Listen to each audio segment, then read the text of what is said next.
अंमली पदार्थ विरोधी पथक नाशिक शहर पोलीस आयुक्त कार्यालय गंगापूर रोड नाशिक यांनी प्रतिबंधित असलेला पान मसाला व सुगंधित तंबाखू गुटखा विक्री करणारा आरोपी आज जेरबंद केलाय। त्याच्या कब्जातून 6,29,012 रुपये किमतीचा मुद्देमाल हा जप्त करण्यात आलाय।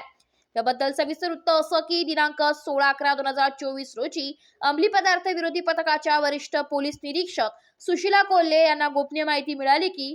फ्लॅट नंबर 16 रो हाऊस मस्जिद हसन श्रीकृष्ण अपार्टमेंटच्या शेजारी अशोका मार्ग खोडेनगर नाशिक येथे इसम नामे इम्तियाज जाफर तांबोळी वर्ष 38 हा त्याच्या ताब्यातील वाहन क्रमांक MH05BL 2040 हिच्यामध्ये व त्याच्या राहत्या घराच्या पार्किंग मध्ये महाराष्ट्र राज्यात विक्री, साठा, वितरण, उत्पादन व वाहतूक करण्यासाठी प्रतिबंधित व मानवी सेवनास अपायकारक असलेला सुगंधित पान मसाला याची विक्री करीत असल्याचं माहिती मिळाल्याने सदर आरोपी यास पथकातील अधिकारी व अंमलदार यांनी स्वतःची कौशल्य वापरून शितफीने पकडून त्याच्या ताब्यातून 2,29,012 रुपये किमतीचा प्रतिबंधित व मानवी सेवनास अपायकारक असलेला सुगंधित पान मसाला विक्री करण्याच्या उद्देशाने कब्जात बाळगताना मिळून आल्याने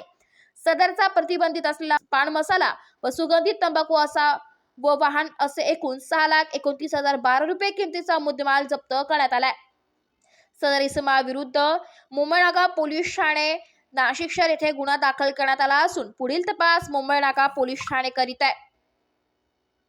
सदरची कामगिरी माननीय श्री संदीप कर्णिक पोलीस आयुक्त साहेब, माननीय श्री प्रशांत बच्चा माननीय पोलीस उपायुक्त गुन्हे शाखा, माननीय श्री संदीप मिटके सहाय्यक पोलीस आयुक्त गुन्हे शाखा यांच्या सूचना व मार्गदर्शनाप्रमाणे वरिष्ठ पोलीस निरीक्षक सुशीला कोल्हे, सहाय्यक पोलीस निरीक्षक सचिन चौधरी, सहाय्यक पोलीस निरीक्षक विशाल पाटील, सहाय्यक पोलीस उपनिरीक्षक रंजन बेंडाळे, सहाय्यक पोलीस उपनिरीक्षक देव किसन गायकर, सहाय्यक पोलीस उपनिरीक्षक संजय ताजने, पोलीस हवालदार भारत डंबाळे, पोलीस हवालदार बळवंत कोल्हे, पोलीस अंमलदार अनिरुद्ध येवले, पोलीस अंमलदार अविनाश फुलपगारे, पोलीस अंमलदार योगेश सानप, पोलीस अंमलदार बाळासाहेब नांद्रे, पोलीस अंमलदार चंद्रकांत बागडे, महिला पोलीस शिपाई अर्चना भड यांनी कामगिरी केलेली आहे।